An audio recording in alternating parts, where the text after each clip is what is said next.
Assalamualaikum warahmatullahi wabarakatuh.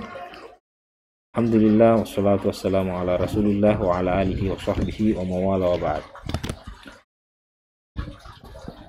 Baik, kita akan kembali melanjutkan bacaan tafsir kita. Kali ini kita akan membaca kelompok ayat dari surah Yunus ayat 108 dan 109 ya.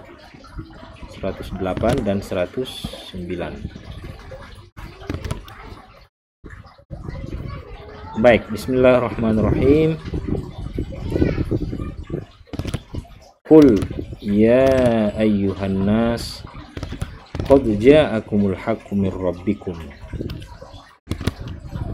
faman ihtada fa innama yahtadi li nafsihi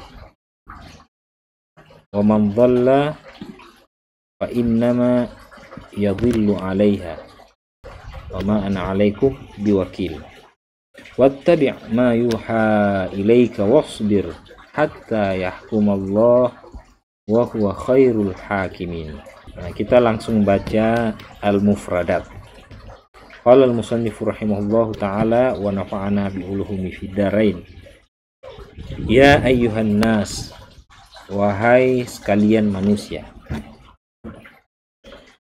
Ai ya ahla Makkah, artinya wahai penduduk Mekah.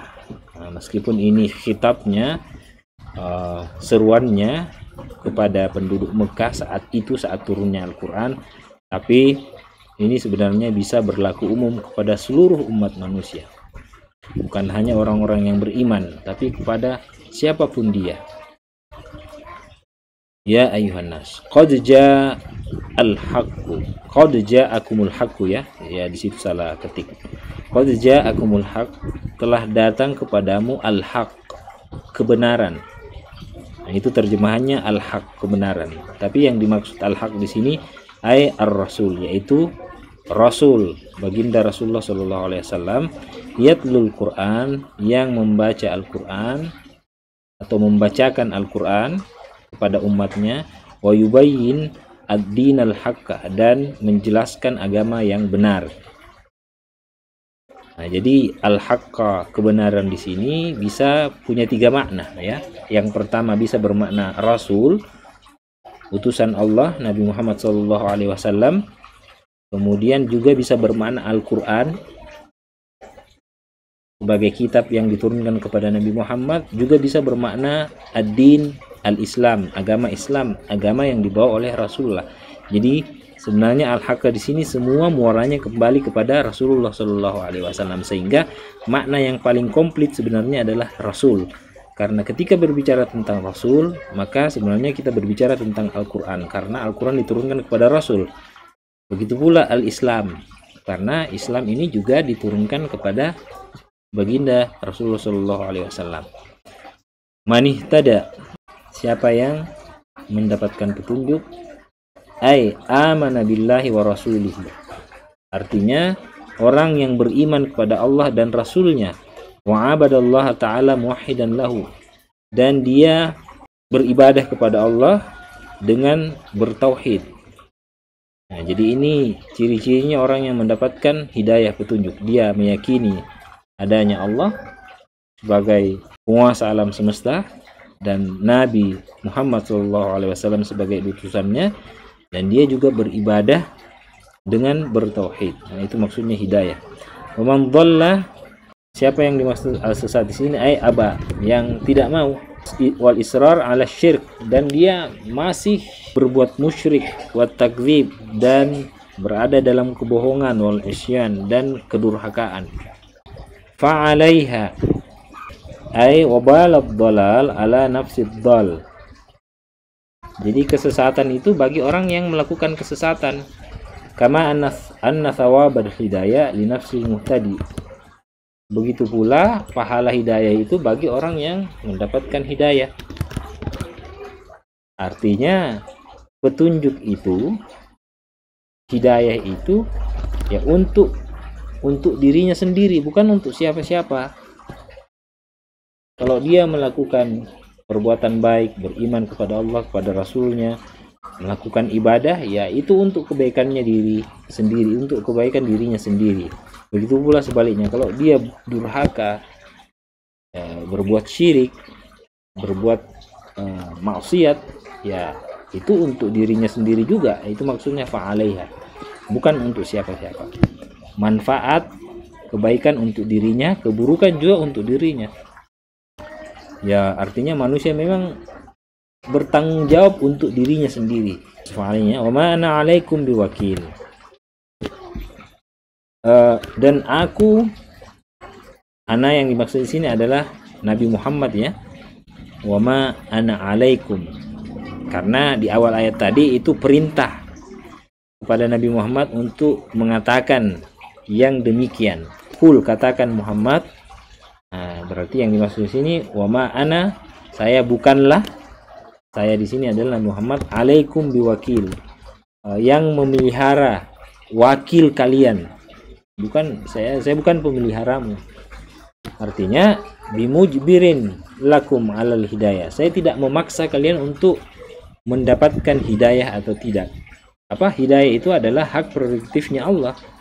Siapa? Wa man syaa'a falyu'min wa man syaa'a falyakfur. Nah, ini bisa dijadikan tafsir Al-Quran bil Quran. Siapa yang Allah inginkan dia beriman, maka dia beriman. Siapa yang Allah inginkan dia kafir, maka dia kafir. Innama ana muballigh. Saya, kata Nabi, hanya sebagai penyampai pesan saja. Wa nadhir, dan mengingatkan, memberikan peringatan. Ya, beliau hanya sebagai Nabi dan Rasul yang mendakwahkan ajaran wahyu yang beliau terima dari Allah Subhanahu wa Ta'ala. Untuk hidayah seseorang itu betul-betul hak prerogatifnya Allah Subhanahu wa Ta'ala. Innaka la tahdi man ahbabta walakinnallaha yahdi man yasha. Ini juga ayat yang lain menyebutkan ya. Sesungguhnya engkau wahai Muhammad tidak bisa memberi hidayah kepada orang yang kamu cintai, walakinnallaha yahdi man yasha. Tapi Allah lah yang memberikan hidayah kepada siapapun yang dia kehendaki. Ini ketika Rasulullah pamannya wafat ya, beliau sangat ingin pamannya sebelum meninggal mengucapkan 2 kalimat syahadat, tapi sampai di akhir hayatnya pamannya Abu Thalib tidak beriman. Nah, Nabi bersedih, kemudian turunlah ayat tadi bahwa hidayah itu datangnya dari Allah, jangan kamu paksakan. Nah, sama seperti di ayat ini, wa ma ana alaikum biwakil wasbir hatta yahkumallah. Bersabarlah. Kita tahu sewaktu di Mekah, Nabi beserta sahabatnya mendapat banyak perlokan yang tidak baik, mendapatkan banyak pertentangan. Mereka bahkan disiksa oleh orang-orang musyrik Makkah, sehingga Nabi diperintahkan untuk bersabar hatta yahkumallah, sampai datang ketetapannya Allah. Artinya sampai Allah menetapkan hukumannya fil musyrikina, kepada orang-orang musyrik, bi amrihi, dengan perintahnya. Nah, ini masuk dalam kategori ayat-ayat yang dinasakh ya. Di beberapa tafsir disebutkan ayat ini dinasakh, tidak berlaku lagi dengan turunnya perintah perang. Artinya ketika ayat ini turun, belum ada kewajiban untuk al-jihad, berperang. Ya, umat Islam disuruh bersabar saja. Ya, kamu sabar, kalau kamu disiksa bersabar. Nah, nanti ketika Nabi berada di Madinah, khususnya ketika perang Badar, ya muncullah perintah untuk berperang. Khairul hakimin, sebaik-baiknya hakim, pemberi keputusan. Rahmah, dengan penuh rahmat, keadilan, sesuai dengan apa yang dia tetapkan berdasarkan keagungan kekuasaannya. Nah, kemudian sababun nuzul, untuk sababun nuzulnya tidak kita temukan ya. Tidak ada sababun nuzulnya, sedangkan munasabahnya kita bisa baca di tafsirannya. At-tafsir, hadza al-i'lan al-akhir. Ini adalah informasi penyampaian yang terakhir.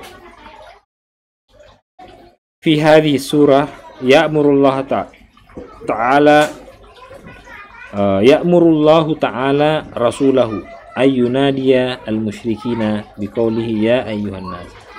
Jadi ini pesan terakhir yang Allah perintahkan kepada nabinya, kepada rasulnya untuk mengajak orang-orang musyrik, untuk memanggil orang-orang musyrik dengan firman-Nya ya ayyuhan nas, wahai seru sekalian manusia, orang-orang musyrik Makkah. Wa huwa nidaun am yashmil basyariyah kullaha. Ini sebenarnya panggilan yang berlaku umum yang mencakup seluruh manusia. Wa in urida bihi ibtida ahli Makkah. Wa in urida bihi ibtidaan ahlu Makkah. Meskipun pada mula turunnya ayat ini ditujukan kepada penduduk Mekah, tapi sebenarnya ini berlaku untuk umum pada seluruh manusia. Qad ja'akumul haq min rabbikum, telah datang kepadamu kebenaran, wa huwal Qur'an, yaitu Al-Qur'an, yatluhu Rasulullah, yang dibacakan oleh Rasulullah, wa fihi bayanuddin, wa fihi bayanuddinil haq, dan di dalam Al-Quran itu ada penjelasan tentang agama yang benar, alladzi la kamal lil insan lahu. Artinya seseorang tidak akan mencapai kesempurnaan dalam hidup beragama kecuali dia beriman kepadanya. Wal akh bi as-sadiq bima tadammanuhu min huda min hadiyin. Dan untuk mencapai kesempurnaan dalam kehidupan beragama, dia harus mengambil apa yang tercakup dalam Al-Quran itu berupa petunjuk-petunjuk. Jadi dia harus mengimani dan dia juga harus mengikuti petunjuk-petunjuk yang ada di dalam Al-Quran. Wa ba'd, dan setelah itu, faman ihtada bil iman wal ittiba' fa innama thawabu hidayatihi li nafsihi. Dan setelah itu siapa yang berhidayah, siapa yang mendapatkan hidayah berupa keimanan dan mengikuti Rasulullah, sebenarnya pahala hidayahnya itu untuk dirinya juga. Kalau dia beriman kepada Al-Quran, kepada Nabi Muhammad dan mengikuti petunjuk-petunjuknya, sebenarnya pahala hidayahnya untuk dirinya sendiri. Idhiya allati tuzakku wa tatharu wa tata'ahhalu li sa'adati darain. Karena dia sendiri yang membersihkan dirinya, yang mensucikan dirinya, dan pada akhirnya dia nanti akan berhasil mendapatkan kebahagiaan dunia dan akhirat. Wa man dhalla bil israri ala syirk, siapa yang sebaliknya siapa yang dhal, sesat, yang senantiasa dalam kemusyrikan, kekafiran, wal kufr, wa takdzib, kebohongan, fa innama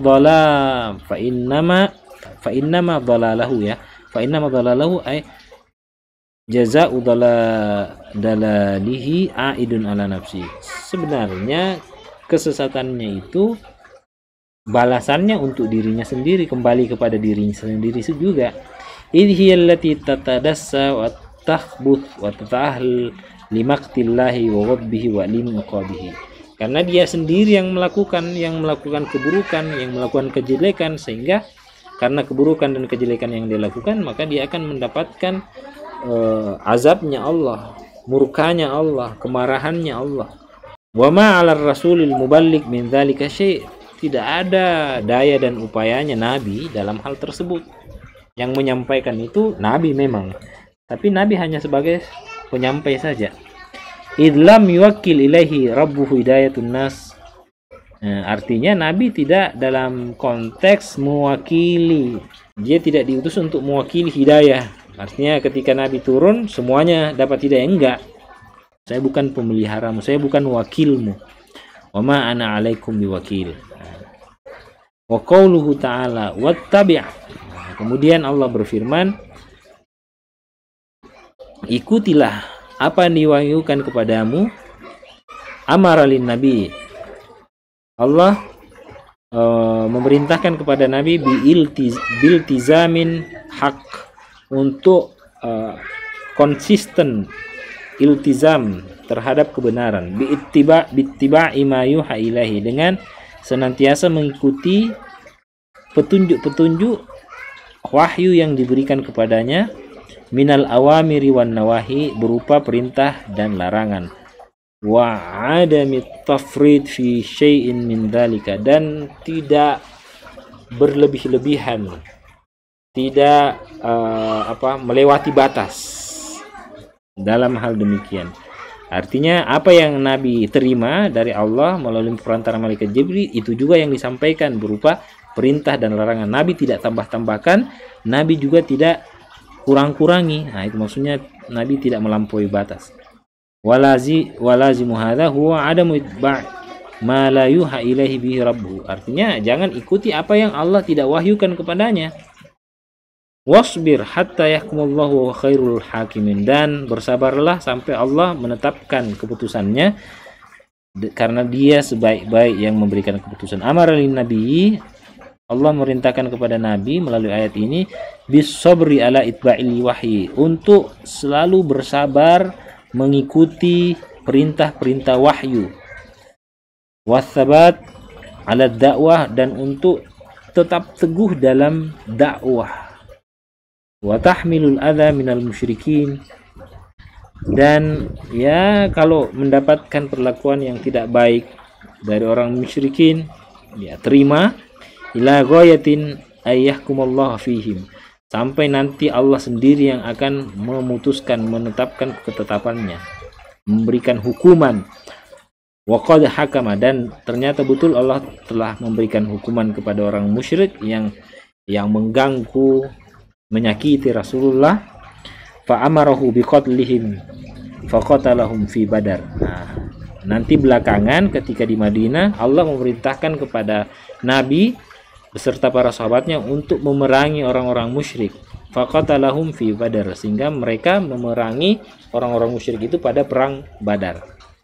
Jadi di Mekah belum ada perintah untuk berperang, berjihad. Nanti di Madinah setelah turun ketetapan dari Allah untuk memerangi mereka di perang, karena sudah kelewat batas, sudah ibaratnya sudah sampai pada puncak kekufuran. Wawasala qitaluhum hatta danu lillah, dan ya peperangan itu berlangsung terus menerus sampai mereka beragama kepada Allah, artinya memeluk agama Islam, bil Islam, ya, beribadah kepada Allah, meyakini Allah sebagai Tuhan. Walillahil hamd wal minnah. Nah, ini alhamdulillah. Artinya umat Islam yang awalnya menjadi minoritas waktu di Mekah, ketika di Madinah, salah satunya karena ya peperangan yang memang diperintahkan oleh Allah untuk memerangi orang musyrik yang sudah kelewat batas, orang-orang muslim sudah bersabar. Ya, dengan adanya peperangan ini, jihad ini, khususnya di perang Badar, mereka ramai-ramai memeluk agama Islam, sehingga di Madinah umat Islam menjadi umat yang mayoritas, berbeda waktu di Madinah. Wa khairul hakimin, Allah sebaik-baiknya hakim, memberi keputusan. Tsana'un 'alallah, ini pujian kepada Allah, bi annahu khair may yahkum, Dia adalah yang terbaik dalam hal memberikan keputusan. Wa'dal, yang paling adil. Mayyaqdi, yang memutuskan, li kamali ilmihi, karena kesempurnaan ilmunya. Ya, Allah mengetahui segala sesuatu, ya, sehingga apapun yang Dia putuskan berdasarkan pengetahuannya, berbeda dengan kita manusia sebagai hakim. Ya, apa yang Dia tahu, ya bukti yang diterima di persidangan, berbeda dengan Allah. Wa hikmatihi, dan hikmahnya, kebijaksanaan, wa azim kudratihi, dan keagungan kekuasaannya, wasi'ur rahmati, dan yang paling utama karena rahmatnya. Ini sifat yang paling utama, ya, rahmatnya Allah, ya, sehingga Allah sebaik-baik hakim. Nah, yang terakhir, ad-durus al-mustafadah, pelajaran yang bisa kita petik di sini ada 4. Takrirun annal Qur'ana war rasul haqqun wal Islam haqqun. Ini ketetapan bahwa sesungguhnya Al-Quran itu dan Rasul itu benar, dan Islam juga agama yang benar. Takriru mabda annal mar'a yashki wa yas'ad bikasbihi la bikasbi ghairihi. Ini menjadi jadi hukum dasar ya, bahwa seseorang itu dia sengsara dan bahagia ya karena usahanya sendiri, la bikasbi ghairihi, bukan karena usaha orang lain. Jadi jangan salahkan orang lain kalau kamu sengsara. Kalau kamu bahagia ya juga karena dirimu sendiri. Jangan salahkan orang lain. Wujub itba'il wahyi al-ilahi alladhi tadammanahu al-Qur'an wa sunnah as-sahihah. Nah, kewajiban untuk mengikuti wahyu Tuhan yang tercakup dalam Al-Qur'an dan sunnah yang sahih. Dan yang terakhir, keutamaan untuk bersabar ya terhadap segala macam cobaan dan ujian, ya semuanya berasal dari Allah. Wa intidarul farji, tapi ya insya Allah kita menunggu pertolongan minallahi ta'ala, dari Allah subhanahu wa ta'ala. Oke, sekira cukup untuk materi kita hari ini. Kita sama-sama akhiri dengan mengucapkan hamdalah, alhamdulillahirabbil alamin, wallahu alam bisawab. Dan Allah yakum ajma'in. Assalamualaikum warahmatullahi wabarakatuh.